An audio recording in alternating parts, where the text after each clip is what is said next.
അധ്യാപകനും സംസ്കൃത പണ്ഡിതനുമായിരുന്ന doctor M S മേനോന്റെ ജന്മശതാബ്ദിയോടനുബന്ധിച്ച് തൃശൂരിലെ എം എസ് മേനോൻ അനുസ്മരണ സമിതിയും ആമ്പല്ലൂർ എഴുത്തകവും സംയുക്തമായി ഞായറാഴ്ച കൊടകരയിൽ എം എസ് മേനോൻ അനുസ്മരണവും സാഹിത്യവിചാരവും സംഘടിപ്പിക്കുമെന്ന് ഭാരവാഹികൾ വാർത്താസമ്മേളനത്തിൽ അറിയിച്ചു. എം എസ് മേനോൻ അധ്യാപക ജീവിതം നയിച്ച സ്ഥലം എന്ന നിലയിലാണ് കൊടകരയിൽ അനുസ്മരണ യോഗം സംഘടിപ്പിക്കുന്നത്. കൊടകര നാഷണൽ ഹൈസ്കൂളിൽ എൻ വി കൃഷ്ണവാര്യർ ഉണ്ടായിരുന്ന 1944 കാലഘട്ടത്തിലാണ് എം എസ് മേനോൻ തന്റെ 19-ാം വയസ്സിൽ സംസ്കൃത അധ്യാപകനായി ഇതേ സ്കൂളിലെത്തിയത്. 6 വർഷത്തോളം അദ്ദേഹം കൊടകരയിൽ അധ്യാപകനായി തുടർന്നു. ഞായറാഴ്ച ഉച്ചകഴിഞ്ഞ് 3-ന് കൊടകര GLP സ്കൂളിൽ നടക്കുന്ന ജന്മശതാബ്ദി പരിപാടി മുൻ മന്ത്രി പ്രൊഫസർ സി രവീന്ദ്രനാഥ് ഉദ്ഘാടനം ചെയ്യും. Guruvayur Devaswom board chairman doctor VK Vijayan ഭാരതീയ ദർശനം നൈതികമാനങ്ങൾ എന്ന വിഷയത്തെ ആസ്പദമാക്കി പ്രഭാഷണം നടത്തും. ED Davis, doctor Kavitha Soman, Kodakara panchayat president Ambili Soman, Mukundapuram taluk library council president Rajan Nellayi, MK Babu, MK George, MK Sivasankaran എന്നിവർ പങ്കെടുക്കും. എഴുത്തകം പ്രസിദ്ധീകരിക്കുന്ന NV യുടെയും രംഗനാഥാനന്ദയുടെയും നാട്ടിൽ എന്ന പുസ്തകത്തിന്റെ പ്രീ പബ്ലിക്കേഷൻ കൂപ്പൺ വിതരണോദ്ഘാടനം ചടങ്ങിൽ B സജീവന് നൽകി അത് നിർവഹിക്കും. വാർത്താസമ്മേളനത്തിൽ എം എസ് മേനോൻ അനുസ്മരണ സമിതി convener K Sathyanathan, Amballur Ezhuthakam president ED Davis, secretary K Sudhakaran, Kodakara panchayat ഗ്രന്ഥശാല നേതൃസമിതി ചെയർമാൻ MK ജോർജ് എന്നിവർ പങ്കെടുത്തു. കൊടകര സ്കൂളില്, നാഷണൽ സ്കൂളിൽ 1944 തൊട്ട് 50 വരെ സംസ്കൃത അധ്യാപകനായിട്ട് പഠിപ്പിച്ച ഒരാളാണ് അദ്ദേഹം. അതിനുശേഷമാണ് പിന്നീട് കോളേജ് അധ്യാപകനായിട്ട് പോവുകയാണ് ഉണ്ടായത്. 51 എറണാകുളം സെന്റ് ആൻഡ്രൂസ് കോളേജിൽ പോയി. പിന്നീട് Maharaj college, Kerala university college, അതുപോലെ തന്നെ കാലിക്കറ്റ് യൂണിവേഴ്സിറ്റിയിലെ വകുപ്പ് അധ്യക്ഷൻ, അതിനിടയിൽ കേരളവർമ്മ കോളേജ്. ഇങ്ങനെ വളരെ ദീർഘകാലം സ്കൂൾ തലത്തിലും കോളേജ് തലത്തിലും ഒക്കെ തന്നെ അദ്ദേഹം അധ്യാപകനായിരുന്നു. യൂണിവേഴ്സിറ്റിയിൽ നിന്ന് വകുപ്പ് അധ്യക്ഷനായിട്ടാണ് അദ്ദേഹം റിട്ടയർ ചെയ്തത്. അദ്ദേഹം ഗുരുവായൂർ സംസ്കൃത വിദ്യാപീഠത്തിലൂടെയാണ് പഠിച്ചത്. അതിൻ്റെ ഒരു പ്രധാന കാരണം അന്നത്തെ സാമ്പത്തിക ബുദ്ധിമുട്ടുകളായിരുന്നു. ഗുരുവായൂരാണെങ്കിൽ പഠനം സൗജന്യമായിരുന്നു. അവിടെ നിന്ന് പിന്നീട് അദ്ദേഹം പാവർട്ടി സംസ്കൃത കോളേജിൽ ചേരുന്നതോട് കൂടിയിട്ടാണ് അദ്ദേഹത്തിൻ്റെ ജീവിത വീക്ഷണവും അതുപോലെ തന്നെ ഒരു സാമൂഹ്യ പ്രവർത്തന മനോഭാവമൊക്കെ അദ്ദേഹത്തിനുണ്ടാകുന്നത്. അദ്ദേഹത്തിന്റെ കുടുംബം വളരെ യാഥാസ്ഥിതികമായിരുന്നെങ്കിലും അദ്ദേഹം പാവർട്ടി സംസ്കൃത കോളേജിൽ ചെല്ലുന്ന കാലത്ത് അവിടെ KP നാരായണ പിഷാരടി, MP ശങ്കുണ്ണി നായർ, അതുപോലെ തന്നെ ചെറുകാട്, ND കൃഷ്ണൻ, PC വാസുദേവൻ ഇളയത്, ഇങ്ങനെ കേരളത്തിൽ എക്കാലത്തും വലിയ അധ്യാപകരായിട്ടുള്ള ഒരു വലിയ കൂട്ടം ആളുകളാണ് പാവർട്ടി സംസ്കൃത വിദ്യാപീഠത്തിൽ അദ്ദേഹത്തെ പഠിപ്പിക്കാനുള്ളത്. അതുകൊണ്ട് തന്നെ അദ്ദേഹത്തിന്റെ ജീവിത വ്യക്തിത്വം രൂപപ്പെടുത്തുന്നതിൽ ആ സ്ഥാപനത്തിന് ഒരു പങ്കുണ്ട്. അവിടെ നിന്നാണ് അദ്ദേഹം ഒരു സാഹിത്യ നിരൂപകനായിട്ടും ഒക്കെ വളരുന്നത്. അദ്ദേഹം സ്വയം ഒരുപാട് കോഴ്സുകളിൽ അദ്ദേഹം പഠിച്ചിട്ടുണ്ട്. MA സംസ്കൃതം എടുത്തിട്ടുണ്ട്, മലയാളം വിദ്വാൻ അദ്ദേഹം നേരിട്ടുണ്ട്, MA മലയാളം അദ്ദേഹം പഠിച്ചിട്ടുണ്ട്, ഇംഗ്ലീഷ് ഭാഷയിൽ പാണ്ഡിത്യമുണ്ടായിരുന്നു, ജർമ്മൻ ഭാഷയിൽ അദ്ദേഹത്തിന് ചെറിയ അവഗാഹം ഉണ്ടായിരുന്നു. അങ്ങനെ അദ്ദേഹം ഭാഷാ പണ്ഡിതൻ എന്നുള്ള നിലയ്ക്ക്, അതുപോലെ തന്നെ ഭാരതീയ പാരമ്പര്യത്തെ വ്യാഖ്യാനിക്കുന്നതിന് അദ്ദേഹം ചെയ്ത സംഭാവന വളരെ വലുതാണ്. അക്കാലത്ത് വളരെ സാമ്പ്രദായികമായിട്ടുള്ള രീതിയിലാണ് നമ്മുടെ സംസ്കൃത അധ്യാപകരൊക്കെ ശരിക്കും പരമ്പരാഗതമായ രീതിയിൽ കെട്ടുകഥകളും ഐതിഹ്യങ്ങളും നിറഞ്ഞൊരു ലോകത്ത് നിന്നുകൊണ്ട് ഈ ഭാരതീയ പാരമ്പര്യത്തെ, സാഹിത്യ പാരമ്പര്യത്തെ വ്യാഖ്യാനിക്കുന്ന ആളുകളുടെ ഒരു കാലമായിരുന്നു. അതിനപ്പുറത്തുണ്ടായിരുന്നത് പ്രൊഫസർ മുണ്ടശ്ശേരിയെ പോലുള്ള വളരെ അപൂർവ ആളുകളുടെ പുസ്തകമായിരുന്നു. പക്ഷെ ആ ഒരു കാലത്ത് നിന്ന് ഒരു ഭാരതീയ സാഹിത്യത്തിന്റെ ശരിയായ ദിശയിലേക്ക്, അതിൽ ആത്മീയവും ഭൗതികവുമായ പാരമ്പര്യങ്ങളുണ്ടെന്നും അതുപോലെ തന്നെ സാഹിത്യ കൃതികൾക്ക് ഒരു ജീവിതഗന്ധിയായിട്ടുള്ള വ്യാഖ്യാനവും പഠനവും ഒക്കെ നൽകാൻ അദ്ദേഹം വലിയ പങ്ക് വഹിച്ചിട്ടുണ്ട്. അദ്ദേഹത്തിൻ്റെതായിട്ടുള്ള ഒരുപാട് പുസ്തകങ്ങളുണ്ട്. അത് എനിക്ക് ശേഷം നമ്മുടെ അനുസ്മരണ സമിതിയുടെ സെക്രട്ടറി ആയിട്ടുള്ള സത്യനാഥൻ സാർ പറയും. അപ്പൊ ഞാൻ ചുരുക്കത്തിൽ പറയുന്നത്, അദ്ദേഹത്തിന്റെ ഒരു അനുസ്മരണം ഈ ജന്മശതാബ്ദി വർഷത്തിൽ സെപ്റ്റംബർ 15-നാണ് അദ്ദേഹത്തിന്റെ ജന്മശതാബ്ദി ജന്മദിനം വരുന്നത്. ഇതിനോടനുബന്ധിച്ച് കഴിഞ്ഞൊരു വർഷമായിട്ട് ഈ അനുസ്മരണ സമിതി കേരളത്തിൽ അദ്ദേഹവുമായി ബന്ധപ്പെട്ട സ്ഥാപനങ്ങളിലൊക്കെ, അദ്ദേഹം പഠിപ്പിച്ച സ്ഥാപനങ്ങളിലൊക്കെ ഇത്തരത്തിലുള്ള അനുസ്മരണങ്ങളൊക്കെ നടത്തി വരുന്നുണ്ട്. മിനിഞ്ഞാന്ന് തലശ്ശേരി ബ്രഹ്മൻ കോളേജിൽ നടത്തിയ അനുസ്മരണം വളരെ നന്നായി നടന്നിട്ടുണ്ട്. അതുപോലെ തന്നെ ഇനി മലയാള സർവകലാശാലയിലും അതുപോലെ തന്നെ തൃശ്ശൂരിലൊക്കെ ഇത്തരത്തിലുള്ള ചില പരിപാടികൾ അറേഞ്ച് ചെയ്തിട്ടുണ്ട്.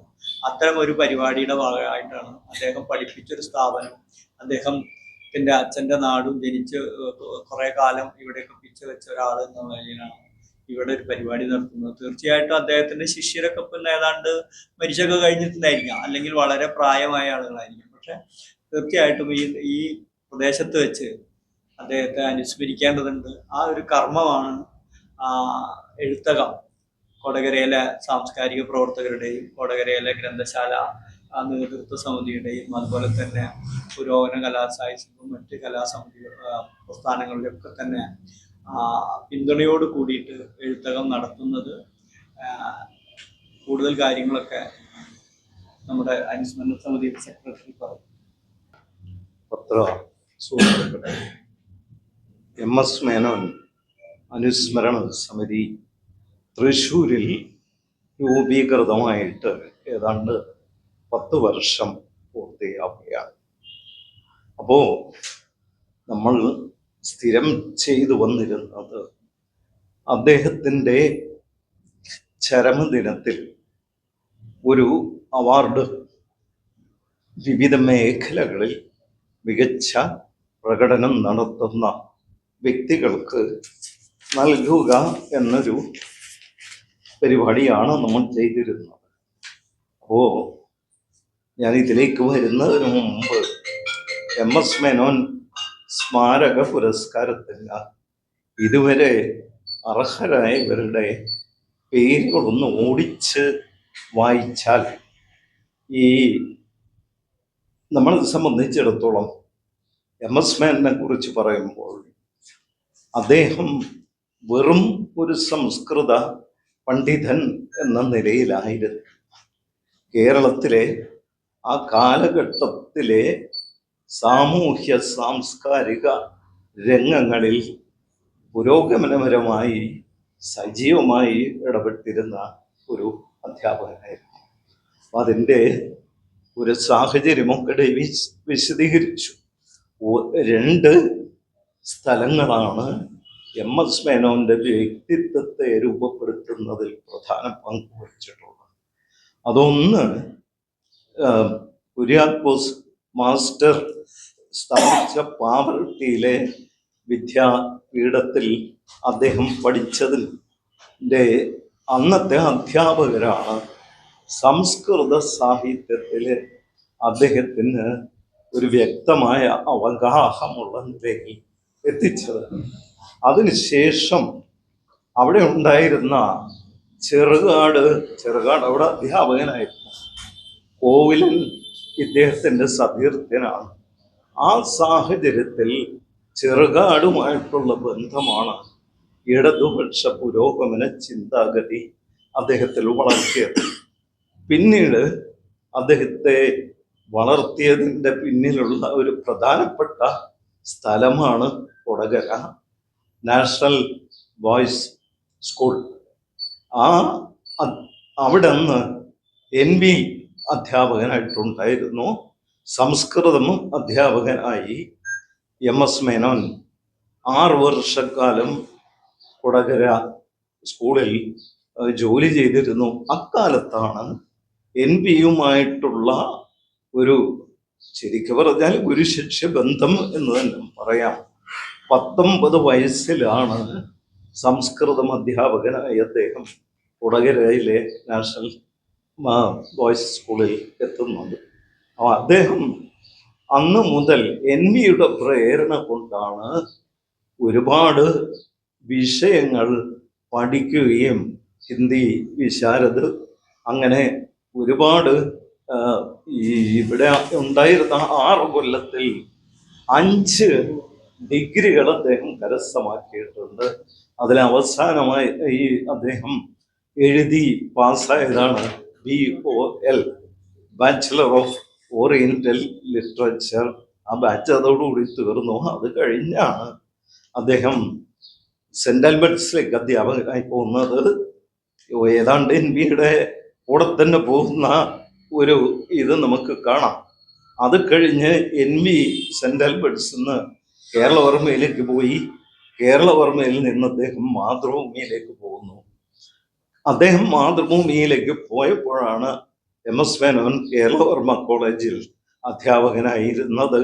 അത് കഴിഞ്ഞ് BOL പാസ്സായതിന് ശേഷമാണ് കോളേജിൽ അദ്ദേഹം ബാക്കി എല്ലാ ഡിഗ്രികളും സംസ്കൃതത്തിൽ MA, മലയാളം ഇതെല്ലാം പ്രൈവറ്റായിട്ട് പഠിച്ച് പാസ്സായതാണ്. അതിനുശേഷം മദ്രാശി പ്രസിഡൻസി കോളേജിൽ അദ്ദേഹം പോവുകയും അവിടെ നിന്ന് തിരിച്ച് ബ്രണ്ണൻ കോളേജിൽ ദീർഘകാലം ഏതാണ്ട് 17 കൊല്ലക്കാലം സംസ്കൃതം അധ്യാപകനായി ലെക്ചറായി അദ്ദേഹം ഉണ്ടായിരുന്നു. MN വിജയനും അതേ കാലഘട്ടത്തിൽ മലയാളം വകുപ്പിൽ ഉണ്ടായിരുന്നു.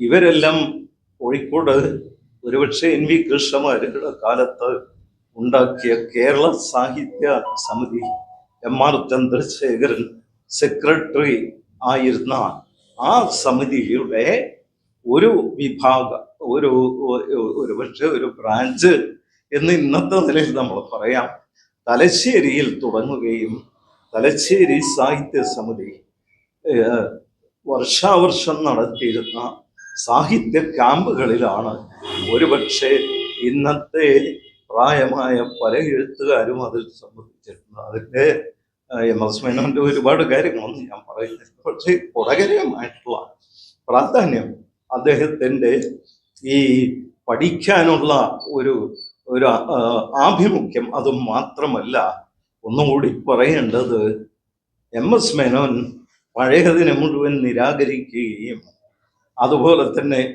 പുതിയതെല്ലാം ശരിയാണ് എന്ന് വിശ്വസിക്കുകയും ചെയ്തിരുന്ന ഒരു ഇടതുപക്ഷക്കാരനല്ല. പഴയതിലെ നന്മയും പുതിയതിലെ നന്മയും കൂട്ടിച്ചേർത്തുകൊണ്ട് ഈ ഒരുപക്ഷെ ഭാരതീയ പാരമ്പര്യത്തിലെ വിചാരധാര എന്നൊക്കെ പറഞ്ഞു കഴിഞ്ഞാൽ ആളുകളെന്ന് വേറെ അർത്ഥത്തിലെടുക്കും. നമ്മുടെ പാരമ്പര്യത്തിൽ ഉള്ള നല്ല കാര്യങ്ങളെയും അതുപോലെ തന്നെ പാശ്ചാത്യ ചിന്തകളിലെ നന്മകളെ യോജിപ്പിച്ചുകൊണ്ട് നല്ലൊരു ദിശയിലേക്ക് ഈ ലോകത്തെ കൊണ്ടുപോകുക എന്ന ചിന്താഗതിയോടെ പ്രവർത്തിച്ച ഒരു പണ്ഡിതൻ മാത്രമല്ല, ഒരു സാമൂഹ്യ സാംസ്കാരിക പ്രവർത്തകൻ, മികച്ച നിരൂപകൻ, ഈ എല്ലാ നിലയിലും അദ്ദേഹം പ്രസിദ്ധനാണ്. പക്ഷെ ഇന്നത്തെ ഒരു പ്രശ്നം എന്ന് ചിലപ്പോൾ സ്വാഭാവികമായിട്ടൊരു ചോദ്യമുണ്ട്. MS മേനോന്റെ കൂടെ ഉണ്ടായിരുന്ന ആളുകൾക്ക് ഇപ്പോൾ 100 വയസ്സ് കഴിയണമെങ്കിൽ അദ്ദേഹത്തിൻ്റെ ആദ്യകാല ശിഷ്യന്മാർക്കൊക്കെ ഒരു 70-80 വയസ്സെങ്കിലും ആയിട്ടുണ്ടാവും. അപ്പൊ ഈ പരിപാടി അദ്ദേഹം പഠിപ്പിച്ച കോളേജുകളിൽ നടത്തണം എന്ന് വിചാരിച്ച് ഇപ്പൊ നമ്മൾ ഇതുവരെ നടത്തിയ പരിപാടികളിൽ ശ്രീകൃഷ്ണ കോളേജിൽ ആണ് തുടക്കം കുറിച്ചത്. അത് കഴിഞ്ഞ് കാലിക്കറ്റ് യൂണിവേഴ്സിറ്റി അദ്ദേഹം വളരെ കാലം വകുപ്പ് അധ്യക്ഷനായിരുന്നിടത്ത് അവിടെ നടത്തി. അത് കഴിഞ്ഞ് കേരളവർമ്മയിൽ നടത്തി. പിന്നീട് തിരുവണ്ണൂരിൽ അദ്ദേഹം വളരെ കാലം താമസിച്ച സ്ഥലമാണ് തിരുവണ്ണൂര്. അവിടെ നമ്മുടെ കൈതപ്പുറത്തിൻ്റെ നേതൃത്വത്തിലുള്ള ഒരു സംഗീത സഭയുടെ ഒരു ഹാളുണ്ട്, അവിടെ നടത്തി. അത് കഴിഞ്ഞ് മഹാരാജാസിൽ MK സാനുമാഷ് ഉദ്ഘാടനം ചെയ്ത പരിപാടി കഴിഞ്ഞ് ബ്രണ്ണനിൽ 6ാമത്തെ പരിപാടിയാണ്. അതിൻ്റെ അംഗങ്ങൾക്കുമൊക്കെ മറ്റു കൊടകരക്കാരെ പോലെ തന്നെ അഭിമാനിക്കാവുന്ന ദിവസമാണ്. ഏറെ വലിയ സാംസ്കാരിക പൈതൃകമൊന്നും കൊടകരയെ സംബന്ധിച്ചിടത്തോളം അവകാശപ്പെടാനില്ലെങ്കിലും മോശമല്ലാത്ത ഒരു പിന്നാമ്പുറം, ഒരു ഭൂതകാലം നമ്മുടെ ഈ നാടിനുണ്ട്. അതൊന്നുകൂടി അരക്കിട്ടുറപ്പിക്കുകയാണ് MS മേനോന്റെ ജീവിതം എത്രമാത്രം കൊടകരയുമായി ബന്ധപ്പെട്ടിരിക്കുന്നു എന്ന അറിവിലൂടെ. സ്വാതന്ത്ര്യ ലബ്ധിയുടെ കാലഘട്ടത്തിൽ കൊടകരയിലെ ഏറ്റവും പ്രശസ്തമായ നമ്മളൊക്കെ പഠിച്ച നമ്മുടെ സ്കൂളിൽ അധ്യാപകനായിരുന്ന് നിരവധി വിഷയങ്ങളിൽ ബിരുദവും ബിരുദാനന്ദ ബിരുദവും നേടി സാഹിത്യത്തിന്റെ വിവിധ മേഖലകളിൽ കൃതികൾ രചിച്ച് സാഹിത്യ വിമർശകനായും സാമൂഹ്യ പരിഷ്കർത്താവായും പുരോഗമന പ്രസ്ഥാനങ്ങളുടെ സംഘാടകനായും ഒക്കെ പ്രവർത്തിച്ച MS മേനോനെ പോലെ ഒരു വ്യക്തിയെ അനുസ്മരിക്കാൻ കിട്ടിയ ഒരു അവസരമാണ് നമുക്കിത്. അത് അതേ അർത്ഥത്തിൽ തന്നെ നമ്മൾ ഉൾക്കൊള്ളണം. പരമാവധി ആളുകളെ നമുക്ക് ഈ പരിപാടിയിൽ പങ്കെടുപ്പിക്കാനുള്ള ഒരു ശ്രമവും പ്രിയപ്പെട്ട പത്രപ്രവർത്തകരായ നിങ്ങളുടെ ഭാഗത്തു നിന്ന് ഉണ്ടാവും. നേരത്തെ പറഞ്ഞതുപോലെ അദ്ദേഹത്തിന്റെ തലമുറ എന്ന് പറഞ്ഞാൽ ഇന്ന് ജീവിച്ചിരിക്കുന്ന ഒരു തലമുറയല്ല. അപ്പൊ അതുകൊണ്ട് തന്നെ ഇന്നത്തെ ആധുനിക സമൂഹത്തിലുള്ള ആളുകൾക്ക് അദ്ദേഹം അത്ര പരിചിതനും ആകാനിടയില്ല. അദ്ദേഹത്തെ പരിചയപ്പെടുത്താൻ നിങ്ങളുടെ തൂലികകൾ, നിങ്ങളുടെ മാധ്യമങ്ങൾ കൊടകരയിലെ ജനങ്ങളുടെ മുമ്പിൽ തുറന്നു വെക്കണം എന്നൊരു അഭ്യർത്ഥനയാണ് ഞങ്ങൾക്കുള്ളത്. ഞായറാഴ്ചത്തെ പരിപാടിയാണ് വിശദീകരിക്കേണ്ടത്. അതിവിടെ ഷെഡ്യൂൾ ചെയ്ത് തന്നിട്ടുണ്ട്. നമ്മുടെ മുൻ വിദ്യാഭ്യാസ മന്ത്രി, കാലിക്കറ്റ് യൂണിവേഴ്സിറ്റിയുടെ പ്രൊഫസർ കൂടിയായിരുന്ന C. രവീന്ദ്രനാഥാണ് ഇതിന്റെ ഉദ്ഘാടനം നിർവഹിക്കുന്നത്. ഗുരുവായൂർ ദേവസ്വം ബോർഡിന്റെ ചെയർമാൻ ശ്രീ VK വിജയൻ അതിൽ മുഖ്യ പ്രഭാഷണം നടത്തും.